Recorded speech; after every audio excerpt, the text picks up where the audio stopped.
Joe Biden has written an op-ed. Let's talk about what he wants to do.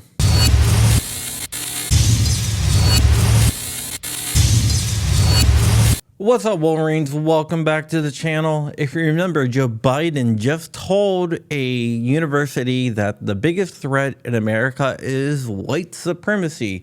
And he wrote an op-ed in the USA Today trying to push that narrative to get more gun control passed and get more gun control enacted. He started off by talking about how 10 black Americans were killed in a grocery store in Buffalo, New York, because yes, he wants to push the white supremacy narrative. Then he pivoted to Uvalde, where he wants to stand on the graves of dead kids to get his political agenda passed.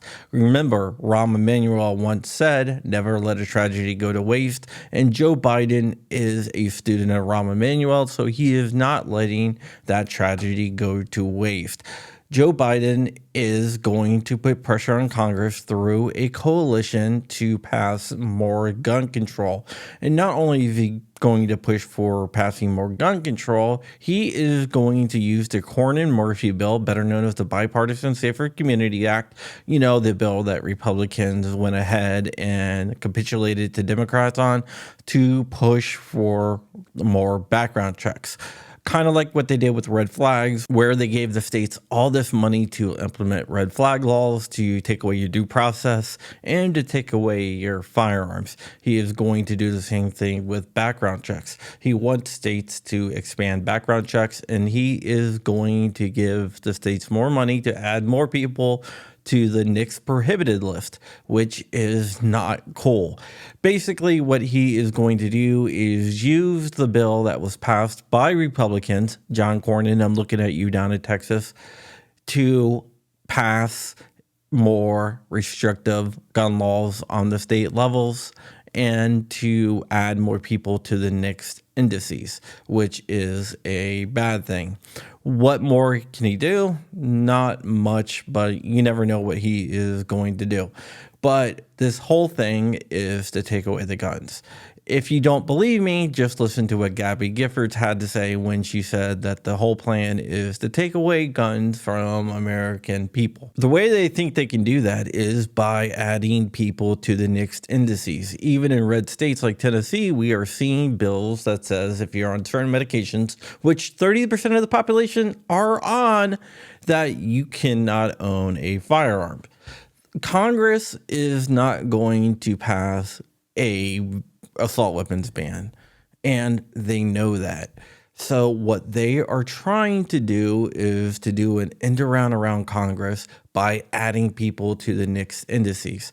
If they cannot get Congress to act, they plan on just doing it themselves by using what they consider legal loopholes to get people restricted from owning guns. We're going to see this more and more. We're going to see this with red flag laws. We're going to see this with background checks. We're going to see this all over the place. Their plan is to implement universal background checks. Universal background checks lead to a registration. And we all know that a registration leads to gun confiscation. So we're going to see the Democrats start pushing this Cornyn-Murphy crap even more. And I'm not sure if the Republicans have the backbone to stand up to it. And I'm not sure the Republicans have the backbone to admit that they were wrong, because Democrats are now abusing the Bipartisan Safer Communities Act, just like me, GOA, FBC, SAF, and other pro-gun groups had said that they were going to do. Democrats will take a mile when you try to give them an inch. Appeasement never, ever works. Appeasement did not work in World War II when Neville Chamberlain tried to appease the Nazis, and it will not work with anti-gun Democrats because they will always want more. It is just a gateway to take away more of our rights. So we're going to see this law get pushed to its limits and probably pushed farther than what it is meant to do. But that's what they do, and we will have to sue them in court over it, which we already are doing. GOA has recently filed suit in Texas challenging the 18 to 20-year-old enhanced background check feature of the Bipartisan Safer Communities Act. And I think we have a great chance of winning that. I know a couple of the plaintiffs in that, and I know the lawyers that are arguing that, and we have a good chance. They are good plaintiffs, really pro-gun plaintiffs, and really pro-gun lawyers.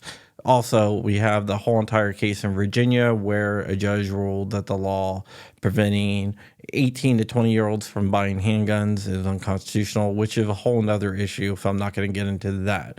But we have a good chance of winning and pushing back against this, but Democrats are going to push this Bipartisan Safer Communities Act as far as they can. And this is exactly what we warned would happen. All right, guys, that is it. I'm going to be doing a video later on about rare breed. I'm not sure if I'm going to get that done today or tomorrow. I'll probably get it done today, but I'm not sure if I'll get it released until tomorrow, but we'll have to see. All right, guys, that's it. Stay ever vigilant, stay ever free, keeping the fight. Like, comment, and subscribe, people. I cannot stress how much that helps. By liking, commenting, and subscribing, you get the signal out there to people that usually won't see it. So there you go. All right, guys. If you notice, I did also cut the intro where I don't introduce myself anymore. I don't think that's necessary. And I just want to get right into the topics. So the videos will be a little bit shorter, but it'll be better for you guys. All right, guys. Love you very much. And I'm out of here. Wolverine's motherfucker.